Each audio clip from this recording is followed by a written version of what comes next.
1,000 transport planes, 58,000 trainers, 22 aircraft carriers, over 1,000 other floating ships from battleships to submarines, and countless of thousands of ground vehicles.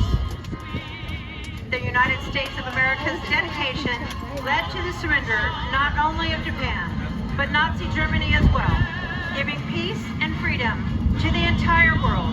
We do this in appreciation